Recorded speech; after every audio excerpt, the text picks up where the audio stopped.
மாமன்னர் மருது பாண்டியர்களின் 224வது குருபூஜையை முன்னிட்டு ராமநாதபுரம் புதிய பேருந்து நிலையம் அருகே அகமுடையார் புலிப்படை சார்பில் அலங்கரிக்கப்பட்ட மருது பாண்டியர்களின் திருவுருவ படத்திற்கு மலர் தூவி மரியாதை செலுத்தப்பட்டது. அகமுடையார் புலிப்படை நிறுவன தலைவர் ரெத்தினகுமார் தலைமையில் நடைபெற்ற நிகழ்ச்சியில் பல்வேறு அரசியல் கட்சியினரும் பங்கேற்று மலர் தூவி மரியாதை செலுத்தினர்.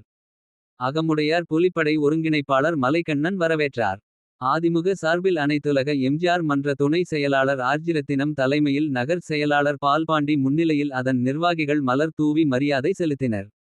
இதில் அண்ணா தொழிற்சங்க மண்டல செயலாளர் சந்திரன், ராமநாதபுரம் வடக்கு ஒன்றிய செயலாளர் கோட்டைச்சாமி, மாவட்ட இலக்கிய அணி இணை செயலாளர் பாப்புலர் பன்னீர்செல்வம், மாவட்ட அம்மா பேரவை இணை செயலாளர்கள் முனீஸ்வரன், சண்முகம், மாவட்ட வர்த்தக அணி இணை செயலாளர் தவமுனியசாமி, வார்டு செயலாளர்கள் முருகன், சண்முகம், ராமநாதபுரம் தெற்கு ஒன்றிய நிர்வாகிகள் ரமேஷ், அசாருதீன் உள்பட பலர் கலந்து கொண்டனர்.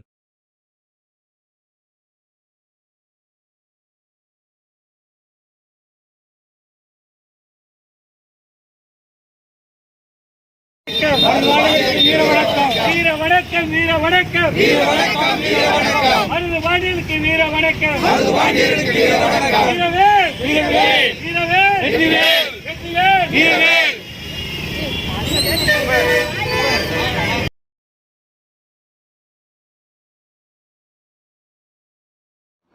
இது போன்ற பல செய்திகளை உடனுக்குடன் தெரிந்து கொள்ள சப்ஸ்கிரைப் பண்ணுங்க. மறக்காம பெல் பட்டனையும் பிரஸ் பண்ணுங்க. தேங்க்யூ.